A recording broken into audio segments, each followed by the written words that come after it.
All right. Well, just to get started, quarterback-wise, Heinrich has a pretty good ankle sprain, so we'll see if he can do anything tomorrow.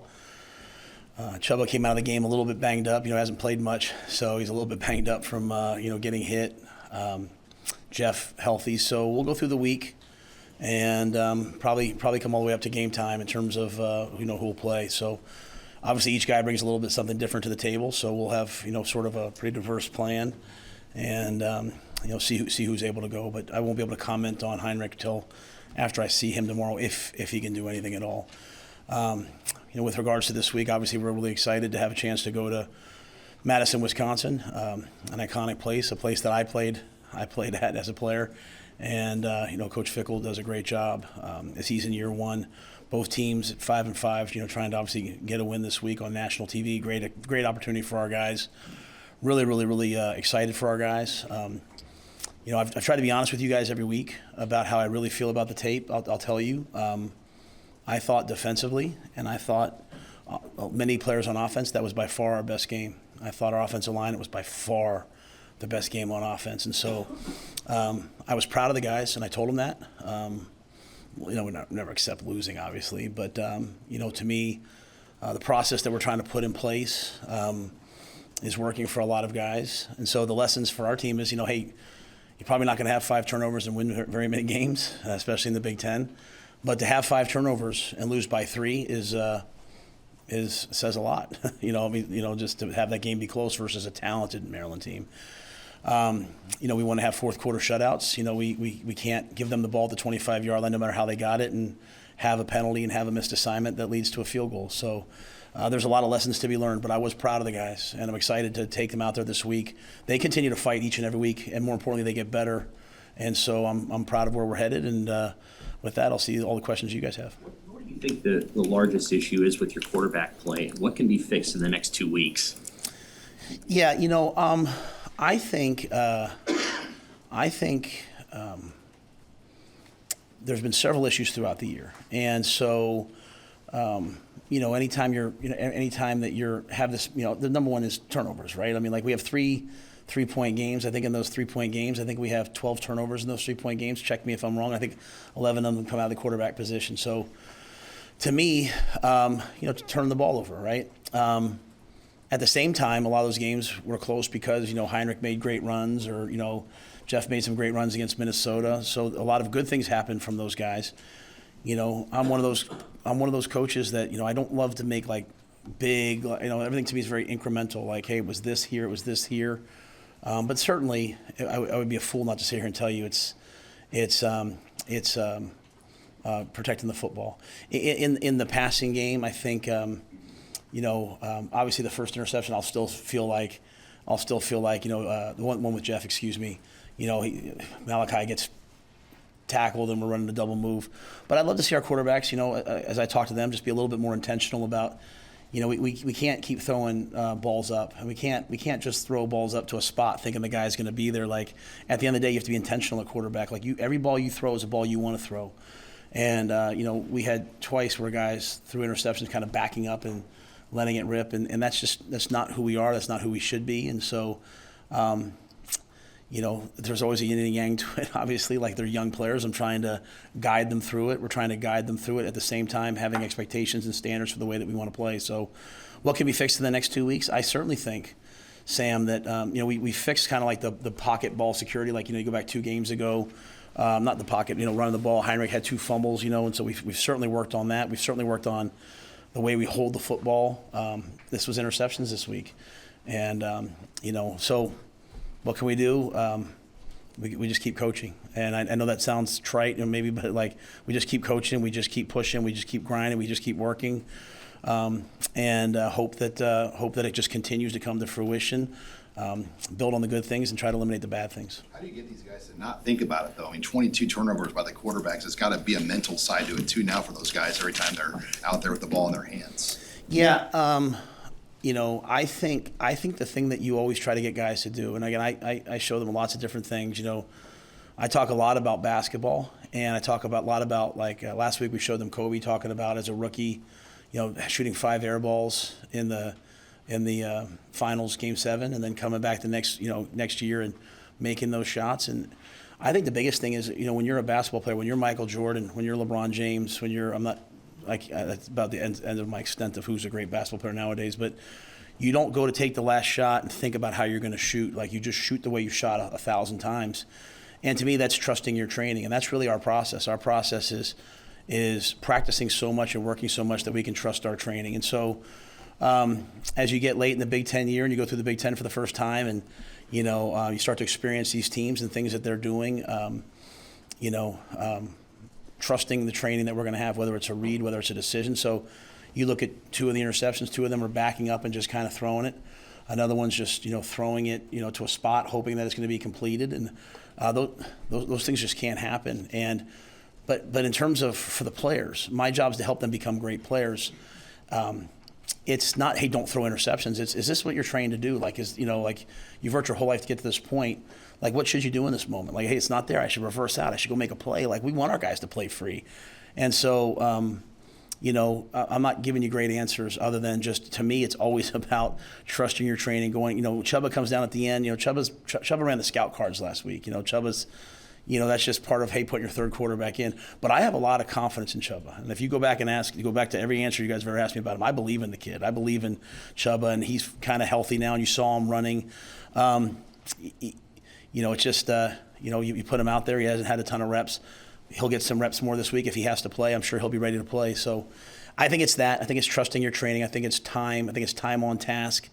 A lot of these guys haven't played a ton of football. Jeff has, but Chubba hasn't played a ton. You think back, and I sat down with him yesterday. We kind of kicked it for a little bit and talked, and it was like, well, I played 2 games in 2020. I played a couple games in 2021. I started 2 games last year. I played a half.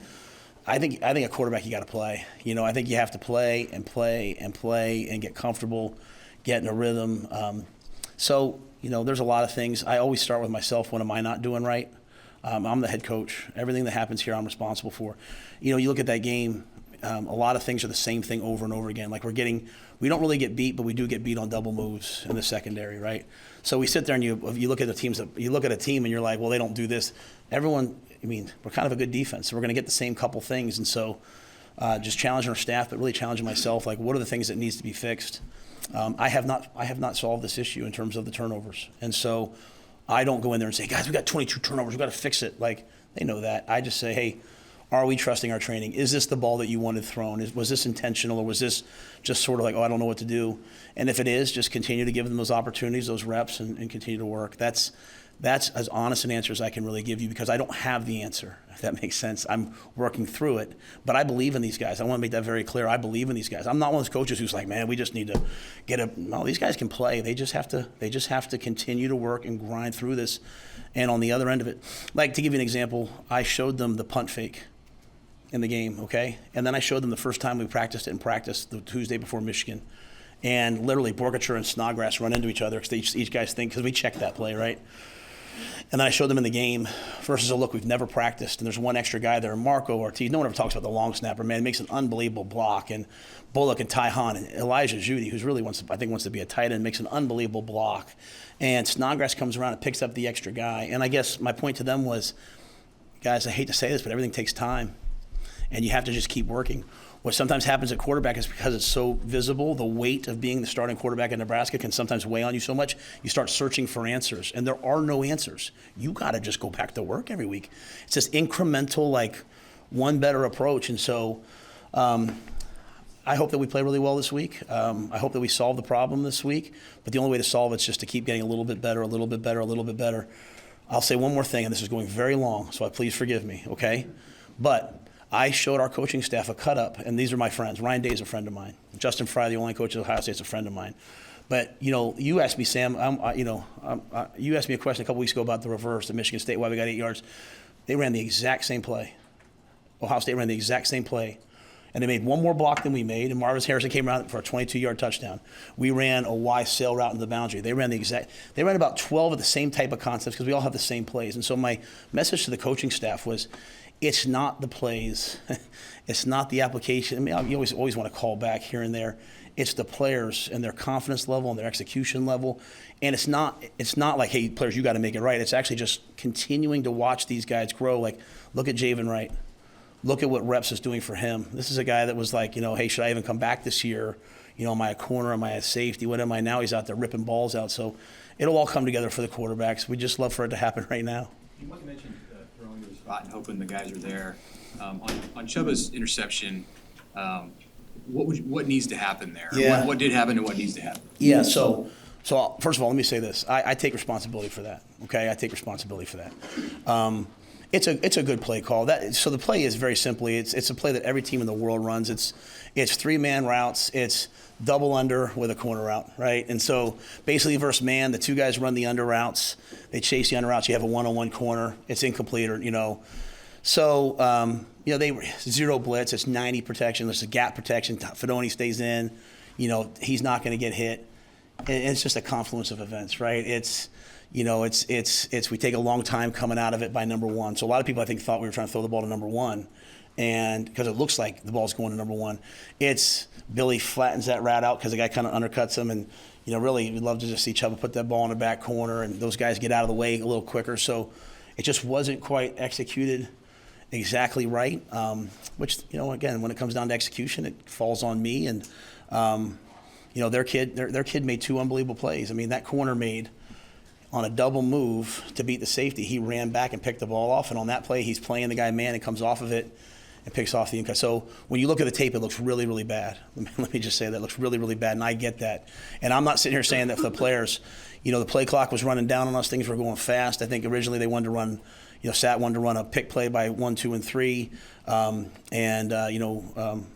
We kind of got to see what they're in because I didn't want to put Chubb in a bad position where all of a sudden it goes to zone. He's had no reps in any of these plays this week.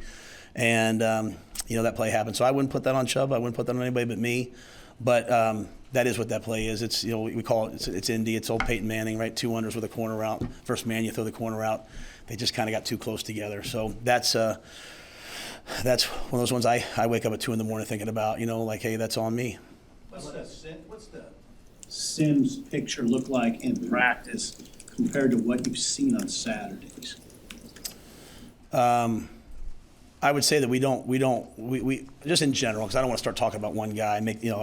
I would just say we don't throw these interceptions like this in practice the way we do in games, And again, sometimes I think when you run the ball a lot, when you finally have a chance to throw, you're maybe a little, you're not kind of maybe as in rhythm, and so. We certainly came out wanting to throw the ball a little bit more last game because we knew how they would play, and unfortunately, you throw the early, we hit him with a man beater, and we overthrow Emmett. That's going to be a big play. The one they threw the penalty on Billy, then pulled it off, and then we have Fedoni on the over route. If you see that play, Billy's running down the middle of the field wide open. So there's just a lot of things, a lot of different pictures for the guys. It's not a super complex offense. It's just, a lot of different pictures that guys aren't maybe seeing. But yeah, we certainly don't have those interceptions in practice the way we do in the games. I think sometimes in the games it's just a little bit of, like I said, like there's a little bit of pressure in our face. We're not sure where to go, and we kind of back up and throw it. And I just don't ever want a quarterback to not throw the ball intentionally. I'd rather our quarterbacks reverse out and go scramble and make a play. We got dynamic quarterbacks who can run. And if you're playing man coverage against us, man, our quarterback should be running for 200 yards against them. So, but again, those things aren't happening. You always go back, you look at practice, what can we do better? And we'll continue to do that this week. Just one more on that last offensive sequence. How much of a say do you like to have in those moments as a head coach about what you're going to do? Yeah, I'm not going to – everything falls on me. Like, we're not going to start being like, who's this, who's that. Like, no one's going to become divisive with us. Like, everything falls on me. It's just, to be on a headset, the ball's at the 5-yard line to try to run guys into the game. The clock was winding really fast that game. You're up against it. You have a new quarterback. You got to get in the huddle, get out. The last thing, all these things are kind of talked about ahead of time. So if it's wrong, it's on me. Let's just leave it at that. Like, it's just way easier that way. I have a say on everything. We don't run the fake punt without me doing it. We don't, I don't sit there and want to micromanage every play. But if it's a big play, we're going to do it. I also, can I be honest with you guys? I just kind of want our guys to play.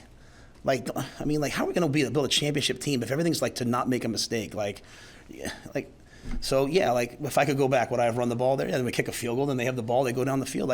We're also trying to play, and I want these guys to learn how to win. And so when I talk about process and all these things, I really mean it.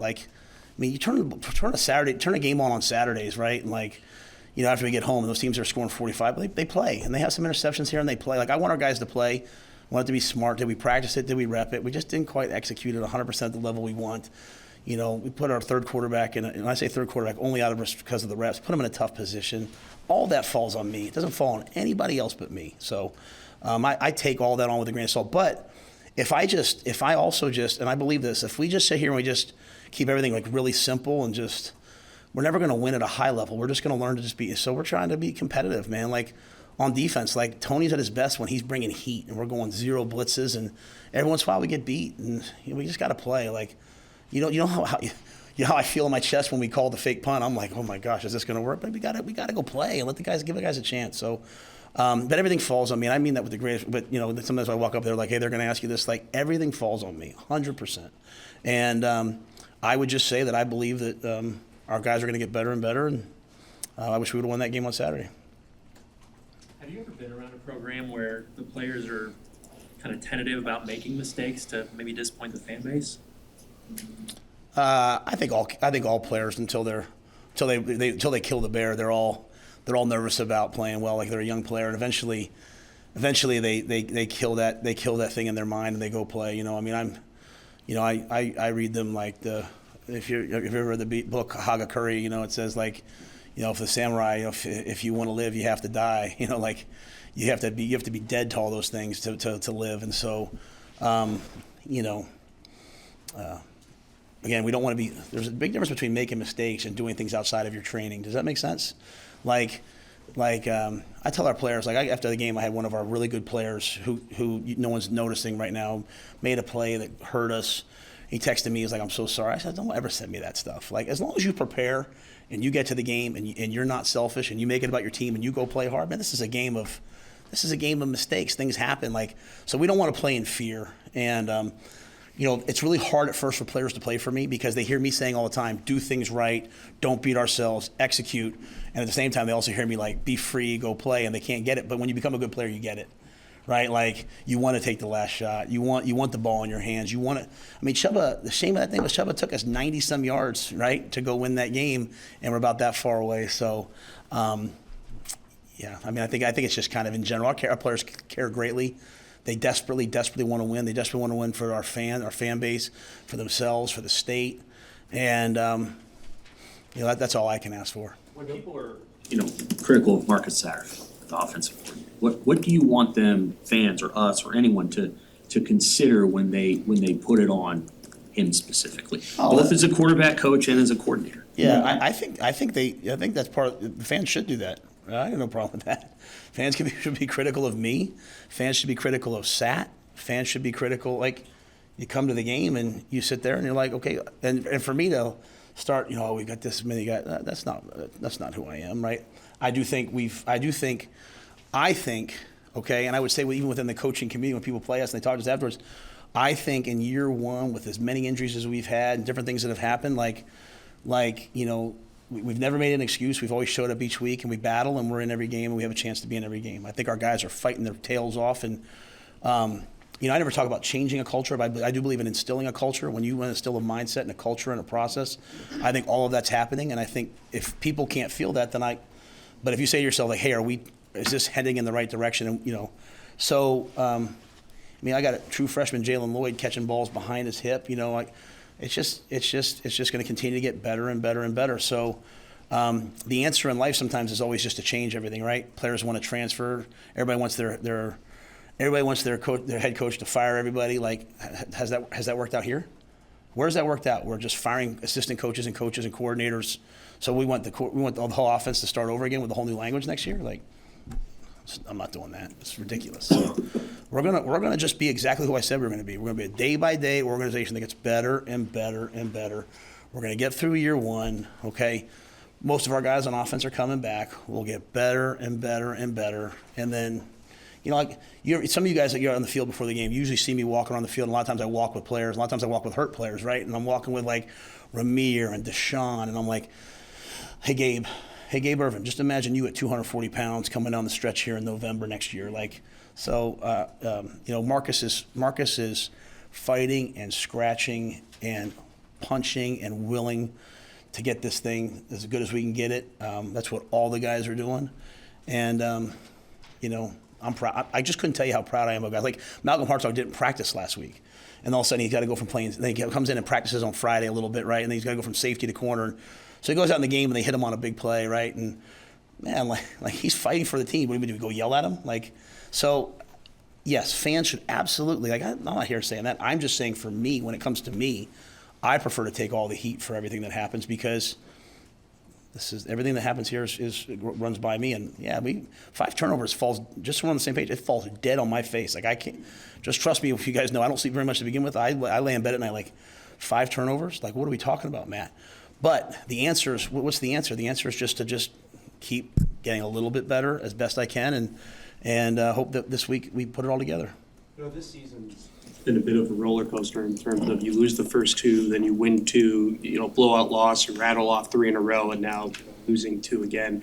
How have you seen the locker room kind of handle the ups and downs of this season? I think they've just really grown. You know, take the Michigan game out of it, right? Because obviously that got away from us, and we talked a lot about that. We went out there on Sunday and practiced, but like, you know, as I watch a lot of scores in the Big Ten West, as I watch the people, like, you know, there's these wild shifts of like, hey, team wins 2 and then they lose by 21. Like our guys are in every game, we battle in every game. I'm proud of the guys, the way they work. We've had injuries and other guys have stepped up and been ready to go. Guys change positions on the fly. It's like Ty Robinson said to me, you know, I said to him yesterday, hey, you're gonna have the team ready to go? He's like, Coach, he's like, one thing about Nebraskans, he's like, and he's obviously from Arizona. He's like, I don't care if you're from somewhere else, when you're here, he's like, you just keep going back to work and you just keep fighting. He's like, that's one thing you learn when you're here. He said the guys who can't figure that out, they got to go, and they've gone in the past. He's like, but we'll be ready to go. And so, you know, I think they've just grown and they've handled it really well, and they've gotten to a point where I know each week. I now know each week when we go to the game, like our guys are going to be ready to go. They're going to go fight. I couldn't say that early on. You know, I couldn't say that week 1, week 2. It's still very emotional.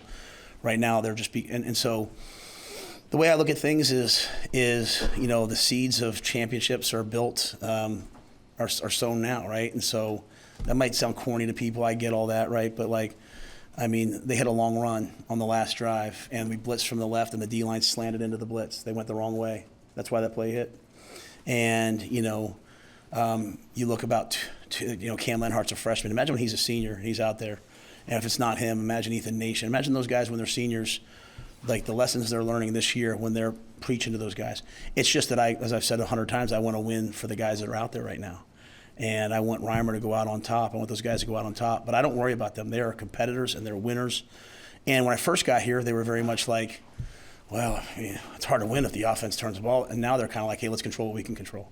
And what we've seen is, I think we've seen some really good defensive football as a result, because they have a pretty good mindset. And so as that melds over to the offense, eventually that way of playing, offense, defense, special team all coming together, I think we'll have a pretty good team. You mentioned the O-line playing well Saturday. How encouraged have you been by Justin Evans-Jenkins in particular, who's thrown in there as a freshman, and just how he's fit in? I think he's done a great job. I think Justin's done a great job. You know, he's really a center by trade, you know, and so to go over and play guard, that's a whole challenge. You know, you're facing all these 3-4 teams, bear teams, the guys right up on top of you.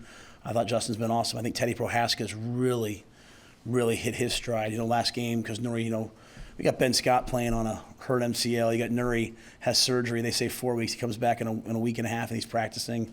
I'm so grateful for those guys. Ben Hart does a great job for us. And then Lutoski rotated in, you know, every 2 series last game. So, yeah, I'm really pleased with that group and how hard they've worked to come back. You know, the tight ends, Lindemeyer is an unsung hero on this team. You know, he just does all the dirty work. Borkacher played his best game, got hurt, and came back in and played on a sprained ankle. So I think, you know, when I look at the overall offensive picture and scoring 10 points, having 5 turnovers, obviously I'm not a fool. I'm disappointed. When I look at the tape, I'm like, man, we're getting better. We're getting better. We're getting better. And just encouraging the guys to continue to do it. And I think Donnie does a great job in that room, and I think the players take tremendous accountability to do their job at a high level. With Chuba being banged up, is that his existing injury or something? No, I just got banged up from being in the game. Like, I hadn't been hit in a while. So, I called him yesterday and was like, hey, stop by my office. And he's like, I'm in treatment. So, I obviously, for him to go in there and then, for that game to end the way it did, I just wanted to make sure I talked to him. And I always worry about the things I say in the press conference. I know, Sam, you asked me after the game, like, why'd you throw it on first down? And I was kind of caught because, like, we didn't throw it, but then I remembered he pulled it and threw it, so I just wanted to make sure he knew that, when those things happen, there's some accountability to him to know that play. Like, that play is a base play, day one, it's a handoff, but also for me, like, that means that we haven't done a good enough job of getting him enough reps, so I just wanted to make sure we were on the same page. But he's fine. I mean, he's fine. He's just, like I said, sore from getting hit at quarterback. I did want to ask about the first interception of the game. Was that just a predetermined read that was made there? Yeah, well, that's 4 verticals, and for us, we have different versions of it. A lot of times we'll say, hey, number 3, Fedoni is a really good matchup for us in man. So if it's man, hey, we're going to work Fedoni as kind of like the man beater, right? Kind of the way we did it in the NFL. Like, hey, number 3 is a good man beater for us. It played out like man, though it really kind of wasn't. It was free. It was kind of like a zone quarters that looked like man. So if we were to recognize that the ball would have gone to Billy and he ran through. Also, if it's man, the post player should be in the middle. Post player jumped it. But at the end of the day, if you go to the end zone copy, Fedoni's still open.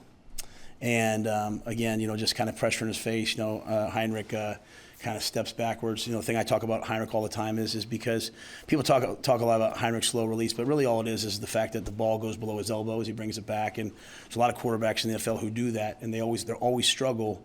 A lot of them struggle in the NFL with the ability to be accurate because you kind of have this whipping motion. I've talked to you guys about it before. So his feet always have to be right. So on that play, he doesn't step and throw because he has some pressure, kind of wings it, the ball is overthrown and intercepted. So obviously you have a big play possibility down the field to number 2.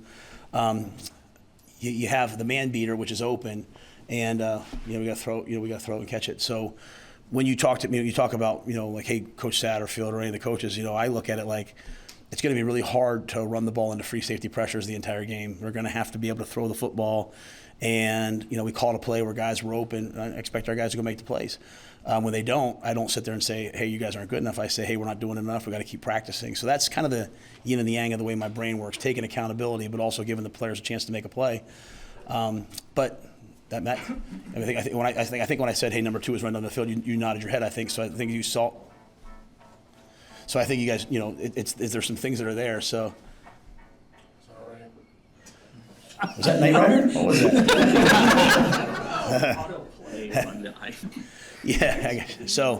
Yeah. So that's why I just would say, like, I hope over the years what you guys will see from me is that, like, I don't ever want to just take like a short, quick, easy answer. Like I was, like there's always all these different layers to everything, and I try to unpack them for myself and for everybody so that, like, hey, if all of a sudden that ball is 2 inches to the right because we stepped and thrown, it's a completion. If the ball's red down the middle of the field, it's a touch. But at the end of the day, it just takes reps because you practice against one thing, you get to the game, they have coaches too, they do different things, and you want players who are seasoned who can in a running offense throw the ball versus all the looks they get, and it just takes time. But that was kind of the thought process with that play. 19 of 44 Harburg is since Satterfield went to the box. Is there a relationship to that? I don't think so. I really don't. Hey, Matt, one of your former guys, Elijah Robinson, is in a big spot at Texas A&M as the interim head coach now. What do you think of him, and what can you say about what he's got in front of him? Yeah, I didn't know that till Keith mentioned it to me on the way up. I was fired up. Like that's like he's like my blood. I love Elijah. I hired Elijah at Temple as to be the D-line coach. He was player development at Penn State and then got put on the field for a little bit. I did not know Elijah. Fran Brown, who's the DB coach at Georgia, recommended him to me. We hired, his nickname's Rafi, so I keep wanting to call him Rafi, but I want to help him get the job, so I'm going to call him Elijah. But you can't talk about someone who's better with people. An elite recruiter, tremendous man, great D-line coach. Was with me at Temple, went with me to Baylor. And then he just got, he's got too expensive. I couldn't keep him. He's a real. He's had opportunity after opportunity. He's really loved A&M and wanted to stay there. And I think it's a great choice for them, for the interim coach. And I hope he gets consideration to be the head coach because people all in college football know who he is. Sometimes there's those names. I've tried to hire him back. People have tried to hire him back. People have called me trying to convince him to come be their D coordinator. He's just an awesome person. And you know, I don't really have a coaching tree. I haven't won enough games to have a coaching tree, but it's pretty cool for me to say, like, you know, there's 2 coaches in Texas that were on my staff, both he and Joey McGuire. I think Elijah will do a great job. The players will play for him.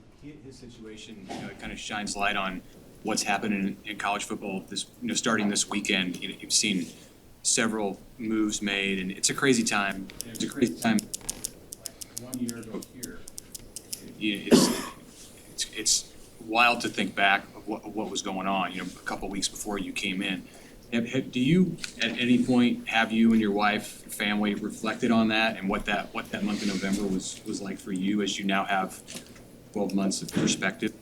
Honestly, I don't think we have much time to do that. That's not like, you know, my wife's, you know, Vivi's in volleyball and softball, and Leona's, you know, we're kind of all around. But I just know we're grateful to Trev and the opportunity to be here, and grateful to be part of the community. It's been so good for our family. With the only caveat being that my son's not here. You know, my son's still being in Charlotte's miserable.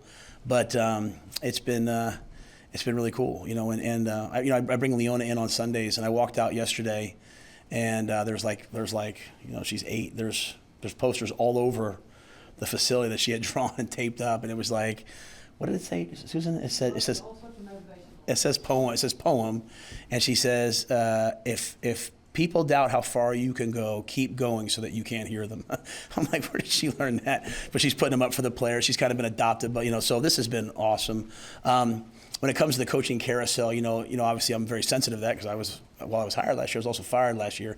I sometimes get sad at the vitriol when I see coaches getting yelled at and screamed at. You know, it's like I can promise you there's not a coach in America right now that's not trying hard to win. So like why people are so hurtful. I mean, what's going to happen is going to happen. Like, you know, but to be like that is you know, I don't understand. But with all that being said, this is competitive. This is a life we've chosen. This world to me is always like the mafia. Like, you know, you get hired, eventually you get whacked, and you know you live as much as you can in between. So, but you know, for me, there's, you know, I got friends in coaching that are, you know, get jobs or don't get jobs, and I always think about the families. You know, we have coaches on our staff that I think would be great head coaches.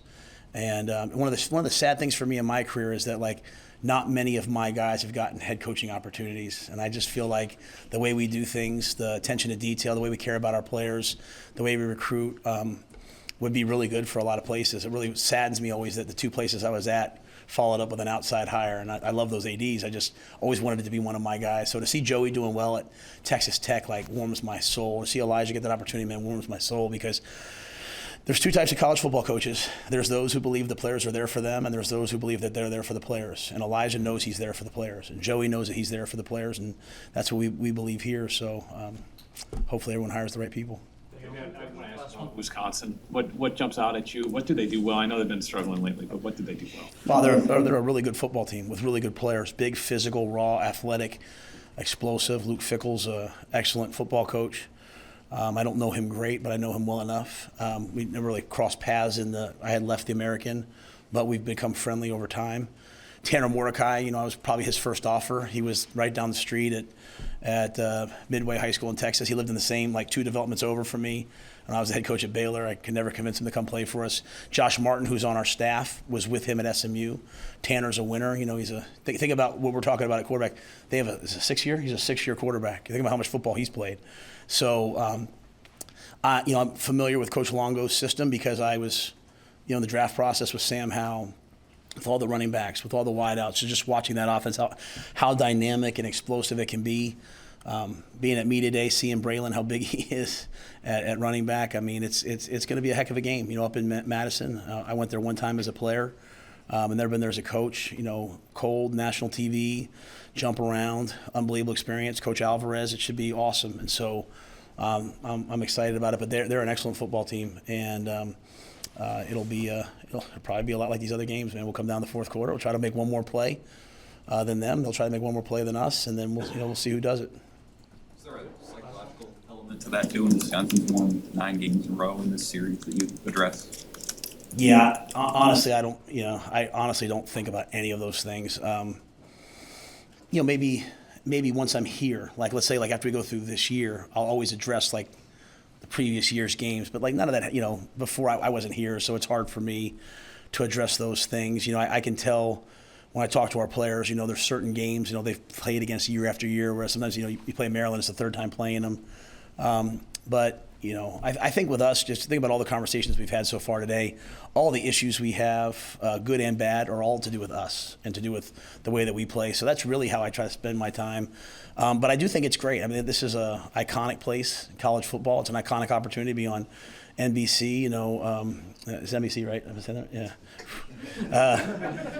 And I don't really care too much about those things. Other than I care about how we play, but I just do think it is a cool opportunity, and I'd love to see our guys go play well, and we'll work our way to get ourselves there. I just have a question, a little bit different off of football a little bit, but maybe football. But Nebraska fans have been known for even cheering or applauding the opponents as they leave the field. There was an incident apparently this last game during halftime where a Husker fan spit on a Maryland player. I mean, how disappointing to hear something. I would hate to comment. That's the first I've ever heard of that, so I'd hate to comment on that without knowing what would happen. I mean, my experience with Nebraska fans and Husker fans has been unbelievable. Like my wife walks home after the games. Like she doesn't even drive. She just walks. I mean, I know everyone wants to win, but all the Husker fans I think have been amazing. The way we are on the road, story after story, people have told me about coming here and the experiences that they've had. So I unfortunately don't know anything about that, and I certainly would hate that was true. But I would say I haven't met but great people since I've been here, and just glad to be part of the community. All right, Joe.